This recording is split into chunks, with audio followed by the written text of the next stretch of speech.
To questions for oral answer, and question number 1 in the name of Tracey Martin. Kia ora. My question is to the Minister responsible for Novopay. Does he stand by his statement of 11 February 2014?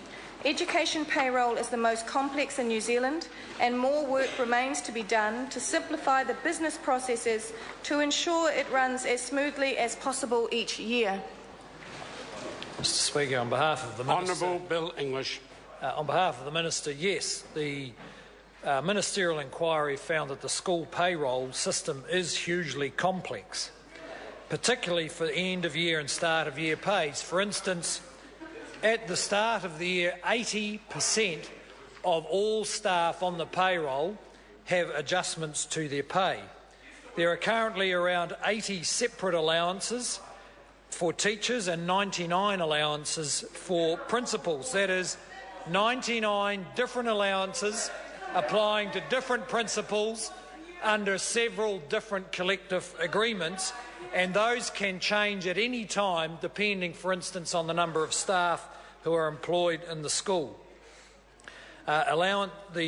Teachers who have changes made at the start of the year may have had their allowances expire. They might be they might be on fixed-term contracts. Order. They might be on contracts that go from one term to the next. All of these have to be restarted at the beginning of each year, and it's not surprising there is the odd error when 80% of all teachers have changes to the payroll at the start of the year. Supplementary. Order. Supplementary question, Tracey Martin. To the Minister, can he confirm that the education payroll is no more complex than when it was under the previous payroll providers, Multiserve and Datacom? Honourable Bill English. Mr. Speaker, that's likely, but under those systems there were considerable errors. And in fact, for many reasons, it would be a good idea to simplify the payment of teachers. So, for instance, there are not 99 separate allowances payable to school principals. And I think a lot of teachers and a lot of the people responsible for data entry in the schools would like to see a simpler way of paying teachers so that there are no errors. Supplementary question, Tracey Martin. To the Minister, is he aware that under Novopay many teachers cannot match a single pay slip from the last 15 months to deposits in their bank accounts and are unable to identify the cause of the problem in order to rectify it?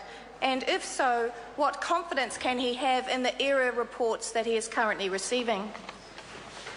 Honourable Bill English. Mr. Speaker, the Crown and the Minister of Education must meet their obligations to pay teachers. There's no choice about that.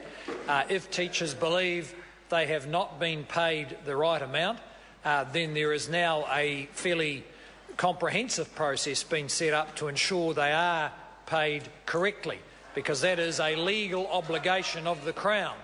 I would say, though, that it will be less expensive for the Crown, more certain for teachers, and certainly less costly for the payroll system if we could negotiate collective agreements that are significantly less complex than the ones that currently apply.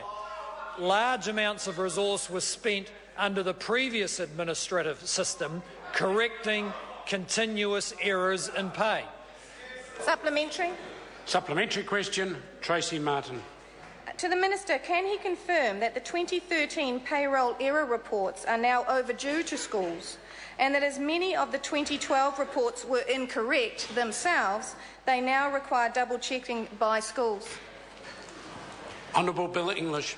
Mr. Speaker, I can't confirm that. What I can confirm, though, is that the complexity of the payroll, which was previously buried in an expensive system run by Datacom, is now obvious to every school.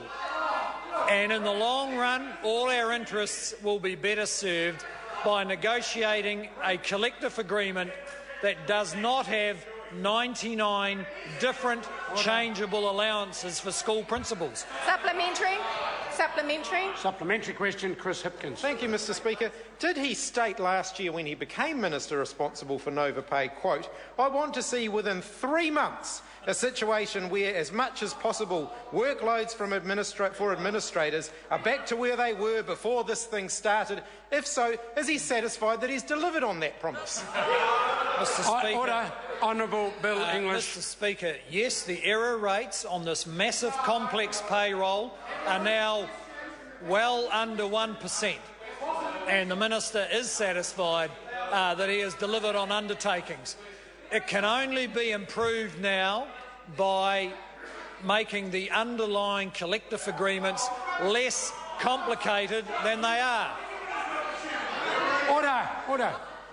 Supplementary question, Tracey Martin. To the Minister, is he aware of a school in Rodney that has lost $29,000 out of its operations grant following the debt collection arm of Novopay failure to collect overpayments from support staff, some of whom were non-New Zealanders and who have subsequently left the country? Honourable Bill English. Mr Speaker, I'm not aware of that particular case, but on behalf of the Minister, he certainly is aware of the problem of overpayments and debt collection, and considerable effort has been applied to trying to resolve that on behalf of schools.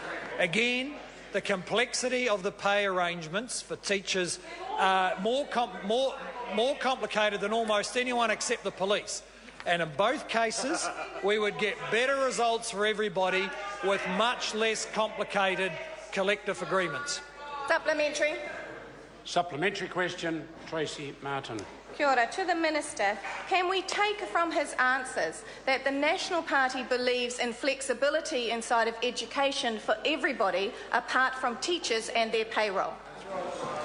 Honourable Bill English. No, Mr Speaker. The government believes it needs to meet its legal obligations to pay people who work hard, who educate our children and contribute much to New Zealand's economic and social development. And we will do everything we can to meet those obligations. In fact, more than what we can, we actually have to meet the obligations.